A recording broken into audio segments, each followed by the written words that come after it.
பகவான் ரொம்ப அழகா ஸ்டெப் பை ஸ்டெப் நம்மள அழைச்சிட்டு போறார். முதல்ல எப்படி இருமையை உடைத்தது இந்த உலகம். முப்புடிகள். முப்புடிகள் என்பது செயல், செயலை செய்பவன், அந்த செயலை செய்யும் அறிவு. இது முப்புடிகள். அண்ட் இருமை. இதுதான் இந்த உலகம்ன்றத பிரபஞ்சத்தையே இயக்கிக்கிட்டு இருக்குன்னு ஆரம்பிச்சு கடைசியில் எப்படி உலகத்தினுடைய இயல்பு என்ன, நம்முடைய இயல்பு என்ன, இதுல எது மறைந்தாலும் நான் என்ற ஒரு உணர்வு இருந்துகிட்டே இருக்கு அந்த வரைக்கும் நாம பார்த்தோம். இப்ப நாம 31வது பாடம்.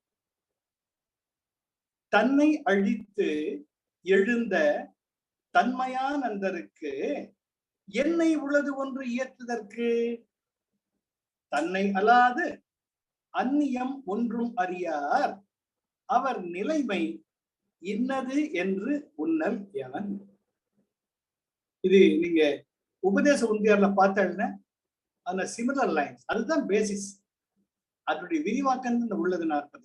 அதுல தன்னிலை சார்ந்தனன், தன்னிலை சார்ந்தனன் என்ன உள்ளது அவன் இயற்றுதற்கு சொல்லுவார். எப்போ உன்னுடைய இயல்புல சேர்ந்துட்டியோ அப்போ உனக்குன்னு செய்யறதுக்கு ஒண்ணுமே இல்லை. அதுதான் குருஜி சொல்வார், ஐ ஆம் nothing, I two nothing and I want nothing.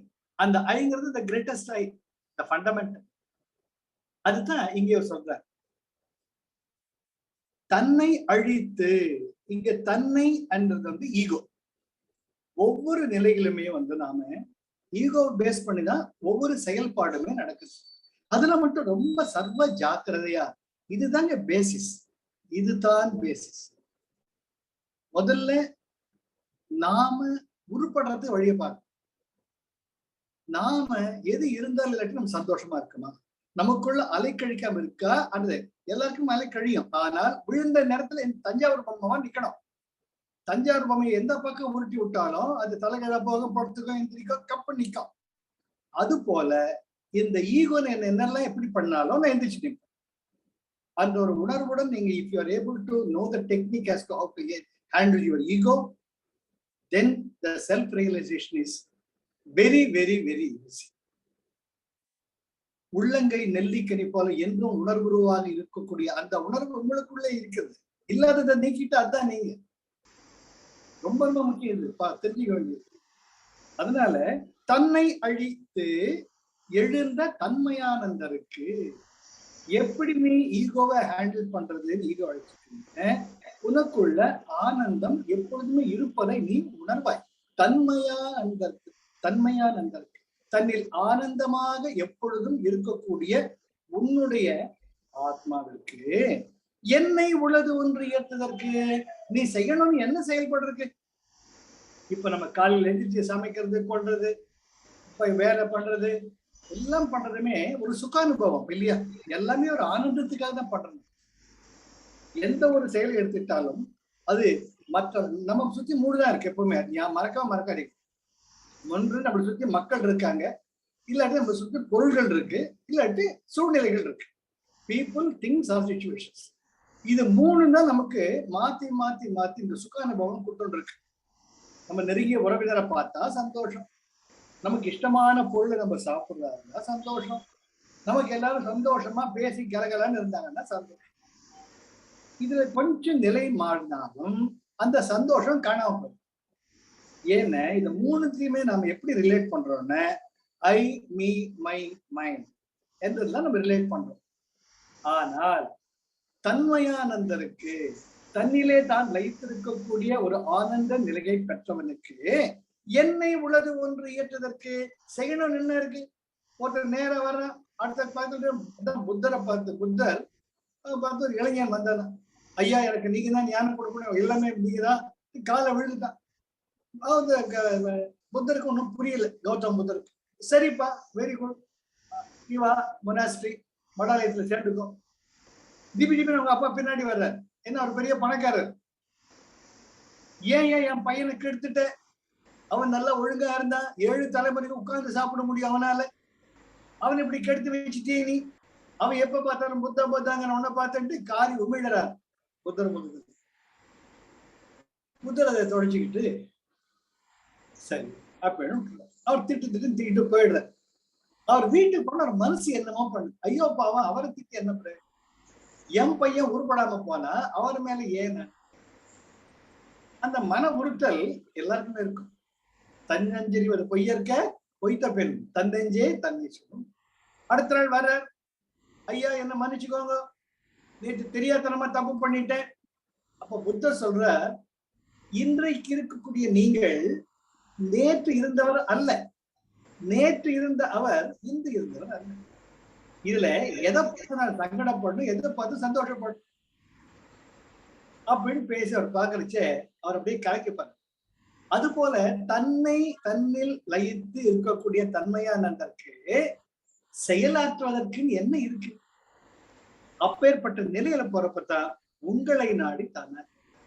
ஒரு அழகான உதாரணம், பட்டினத்தார் திருவிடை மருதூர்ல ஒவ்வொரு நாளும் ஒவ்வொரு வீட்டுக்கு முன்னாடி போயிட்டு விட்டாந்தேகின்னு கேட்பார், அம்மா பசிக்கு உணவு கொடுங்கள். அவர் உள்ளங்கை தான், அவர் உள்ளங்கையில் எது விழுதோ அதை சாப்பிட்டுட்டு அதுலயே தண்ணி குடிச்சிட்டு போயிட்டே இருப்பார். அவர் ஒரு நாள் மௌன விரதம் மேற்கொள்றார். இதெல்லாம் சரித்திரம். மௌன விரதம் மேற்கொண்டதுனால அவரால் வாய் திறந்து அம்மா பிச்சை போடுங்கன்னு கேட்க முடிய மாட்டேங்குது. அவர் என்ன பண்றாரு, வீட்டுக்கு முன்னாடி போயிட்டு கை தட்டுற. இவர் நினைச்சுக்கிட்ட நம்ம கை தட்டினா கேட்ட தினம் குடுக்கிறவங்க தானே ஹெல்ப் பண்ணுவாங்க, பிச்சை போடுவாங்க. ஆனா அது ஒரு வேசியினுடைய வீடு. அந்த வேசி தன்னுடைய கஸ்டமர் அவன் கூட சொல்லாம பண்ணிட்டு இருக்காங்க. அப்ப அந்த ஆளுக்கு பயங்கர கோபம் வந்து, வெளியே வர்றதே பிச்சைக்கார பயல, என்ன மரியாதை இல்லாம கையை தட்டி கேட்கறத பிச்சை, இத கை தட்டி வேற கேட்கணுமா, போ அப்பால திட்டி உதைக்கிறார்.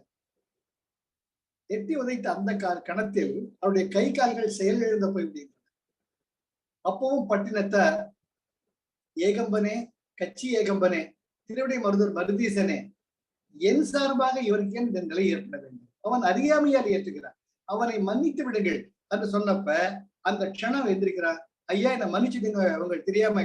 அப்ப இவர் மேல தப்பு இல்லப்பா, உன்னுடைய நிலையில இருந்தா என்னுடைய செயல் உனக்கு அகங்காரமா தான் தெரியும், பரவாயில்லை இன்னும் வாய் விட்டு பேசுற.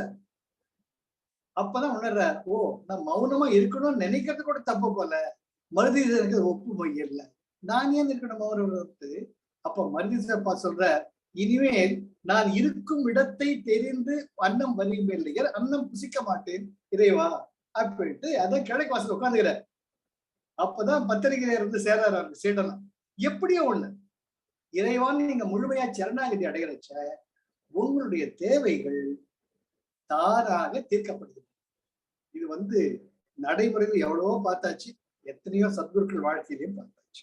ஆக தன்மையானதற்கு என்னை உளது ஒன்று இயற்றுதற்கு, என்னை உளது இயற்று. அப்ப அவர் வேணும்னுக்கிற அவரை தேடி அல்லவா வருது. விசிறி சாமியார் ஆசிரமத்துல பாத்தீங்கன்னா அவர் எங்கேயுமே போனதில்லை. ராம் சரத்குமார் சுவாமி அவர் ஆசிரமத்திலே உட்கார்ந்து இருப்பார். சார் கொட்டுன்னு கொட்டுவாங்க சார், பழம் அது இதுன்னு. பூண்டி சாமியார், ஐயா நீங்க ஒரு பார்வை பார்த்தா போதும் எல்லாம் நடக்குது. ஆக என்னை உளது இயற்றதற்கு தன்னை அல்லாது அந்நியம் ஒன்றும் அறியார். நான் அந்த உண்மையான உள்ளுணர்வில் நிலைத்தவர்களுக்கு தன்னை அல்லாது அந்த உண்மையான நான் இல்லாமல் அந்நியம் ஒன்றும் அறியார், வேற ஒண்ணுமே தெரியாது. இது பெஸ்ட் எக்ஸாம்பிள் சதாசிவ பிரம்மேந்திரன். தன்னிலேயே லயிச்சிருப்பார். அவர் நடந்துட்டு இருப்பார், திட்டவன் திட்டுவார், பண்றவன் பண்ணுவான், நிறைய பேசியாச்சுன்னா. ஒரு காவிரி ஆற்றங்கரையில் உட்கார்ந்து அவர் பார்த்து தியானத்தில் இருக்கார், வெள்ளம் வருது, அவர் மேல மணல் மேடெல்லாம் மூடிட்டு அவர் மணல் மேட்டுக்குள்ளேயே தியானத்துக்கு இருப்பார். அப்ப மணலை அள்ளிட்டு போற ஒருத்தர் மண் வெட்டியில வெட்டுவா, பார்த்தா ரத்தம் வருது, ரத்தம் கசியுது. ஐயோ நல்லா நீக்கிட்டு பார்த்தா உள்ள மனுஷன் உட்காந்துருக்கேன். ஐயோ இது யாரோ சாமியார் போட்டிருக்கேன். அப்பவும் தெரியல. அவர் அப்படியே அள்ளி தூக்கி வெளியே உட்கார வச்சு அவர் காயத்துக்கெல்லாம் மருந்து போட்டா அவர் ஒண்ணுமே பேச மாட்டார், எந்திரிச்சு அவர் நடந்து போயிட்டு இருக்கும். சார் இது நம்முடைய நெரூர், நம்முடைய தமிழ்நாட்டில் நடந்த சத்குருக்கள். எப்ப 17ஆம் நூற்றாண்டு, இன்னும் 300 வருஷம் கூட ஆகல. அப்போ தன்னை அல்லாது ஒன்றும் அந்நியம் ஒன்றும் அறியா. சதாசிவ பிரம்மேந்திரருக்கு தான் என்ற லயத்திலே இருக்கிறதுனால அந்நியம் ஒன்றும் அறியா, வேற ஒண்ணுமே தெரியாதவர். அவர் நிலைமை இன்னது என்று உன்னல் எவன், அவர் நிலைமை இப்படிப்பட்டதான் என்று யார் சொல்ல முடியும்? ஆழம் காண முடியாத கடலை ஆழம் காண எவரால் முடியும்? ரமண பகவான் மௌனமா இருந்தாருன்னு அவர் மௌனத்தின் உட்பொருள் யாருக்கு தெரியும்? அவர் அட்சய தீட்சி அல்லவா கொடுத்தார் கண்கள். மௌனத்திலே இருக்கிறவரை பார்த்துட்டு இவருக்கு என்ன, அதை பத்தி அவன் கலங்கணும். அற்புதமான பாடம். தன்னை அழித்து எழுந்த தன்மையானந்தருக்கு என்னை உள்ளது ஒன்று இயற்றுதற்கு தன்னை அல்லாது அந்நியம் ஒன்றும் அறியார் அவர் நிலைமை இன்னது என்று உன்னல் எவன். அவருடைய நிலைமைய உன்னால புரிஞ்சுக்க முடியுமா? நீ அவர் நிலைக்கு போனாதான் அதுக்கு நீ முயற்சி பண்ணணும். ரொம்ப அற்புதமாக சொல்றப்ப மறுபடியும் இதுதான் பார்க்க வேண்டியிருக்கு. திருமலர் இதேதான் அழகா பாடுவார். நான் என்றும் தான் என்றும் நாடினேன். நான் என்று ஒரு அகம்பாவம். நான் தினம் கோயிலுக்கு போவேன், 3 வேளை குளிப்பேன், பூஜை பண்ணுவேன், சுவாமிக்கு அலங்காரம் பண்ணுவேன், அபிஷேகம் பண்ணுவேன். இப்படி இல்ல இருந்தா சாமி என்கிட்ட வருவாரு அப்படின்னு பண்ற. நான் என்றும் தான் என்றும் நாடினேன் நாடலும் நான் என்றும் தான் என்றும் இரண்டிலை. இப்ப வெளியே வர்ற அப்படி கோயில பூஜை பண்ணிட்டு, இது ஆதிசங்கரது கூட இல்லையா? இதுல வர்றச்சே ஒரு சண்டாளன் சுடுகாட்டுல பிணங்களை எரிப்போம். அவ எதிரில வர்ற ஆதிசங்கரன் சொல்றதே தள்ளி போ, நான் இப்பதான் குளிச்சுட்டு வர்றேன் பூஜைக்கு. அப்போ சொல்ற, எதை தள்ளி போக சொல்ற? இந்த உடம்பையா இந்த ஆத்மாவையா? அப்பதான் சுரீருங்கிறது அது ஆதிசங்கரருக்கு. தடான கால ஐயா என்ன மன்னிச்சுக்கோங்க, என்னுடைய அறியாமையாக இருளை நீங்கள் போக்கினீங்க. அதுதான் உயர்ந்தவர்கள். அவங்க தங்க தவறு உணர்வுச்ச மன்னிப்பு கேட்க தயங்கவே மாட்டாங்க. அதுதான் சத்குருக்கு. அது ஆதிசங்கர நிலையில இருந்திருந்தா போயா பாலன் போயின்னு இருப்பாங்க. ஆனா ஆதிசங்கரர் உணர்ற, ஆஹா அவரில் இருக்கக்கூடிய அந்த ஆத்மாவும் எனதும் ஒன்றுதானே, இந்த அவற்றை மன்னிப்பு வைக்கிற அந்த நிலையில் பிட்சாடனராக தட்சிணாமூர்த்தியாக காட்சியளிக்கிறார் சிவபெருமான். அது போல நான் என்றும் தான் என்றும் இரண்டிலை. இந்த நான் தான் அப்படின்னு சொல்றாரு என்பது நான் என்ற ஞான முதல்வனே நல்கினான். ஆதிசங்கருக்கு அந்த அப்பேற்பட்ட பாக்கியம் கிடைச்சது.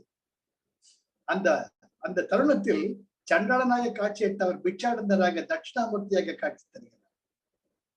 அப்ப அதை பார்த்த உடனே நான் என்ற நானும் நினைப்பொழிந்தேனே, அந்த அகம்பாவெல்லாம் காணாம போயிட்டு அவரில் ஒன்றாக கலந்து விட்டேன். இது திருமணத்தின் அனுபவமாக கூறுகிறார். நான் என்றும் தான் என்றும் நாடினேன் நாடலும் நான் என்றும் தான் என்றும் இரண்டிலை என்பது நான் என்ற ஞான முதல்வனே நல்கினான். நான் என்ற நானும் நினைப்பொழிந்தேனே, அந்த க்ஷணத்துல என்னுடைய அறியாமையெல்லாம் போயிட்டு என் அகங்காரம் காணாம போயிடுத்து இறைவனுடன் ஒன்றி கலந்தேன். எவ்வளவு அழகான பணம், எப்பேற்பட்ட அற்புதமான பணம். ஆக தன்னை அழித்து எழுந்த தன்மையானந்தருக்கு என்னை உள்ளது ஒன்று ஏற்றுதற்கு தன்னை அதாவது அந்நியம் ஒன்றும் அறியா அவர் நிலைமை என்னது என்று உன்னல் எவன். யார் சொல்ல முடியும்? ரமண பகவான் நிலையை யாரும் சொல்ல முடியும்? ஆதிசங்கரர் நிலை யார் சொல்ல முடியும்? காஞ்சி மகா பெரியவார் நிலை யாருன்னு சொல்ல முடியும்? சார் இதெல்லாம் நம்முடைய காலத்தவர்கள் சார். நம்முடைய காலம் ரொம்பவே அப்பேற்பட்ட பாரத புண்ணியமும் நம்ம இப்ப இருக்கோன்னு நம்ம எல்லாம் மகாபாகியம் பண்ணணும். மகாபாகியம் பண்ணணும். கும்பகோணத்துல மிகப்பெரிய தனவந்தர் சிதம்பர செட்டியார், அவர் 108 வைதிக ஆச்சாரியர்களை வச்சிருந்து வேதம் போது யாகம் பண்றார்.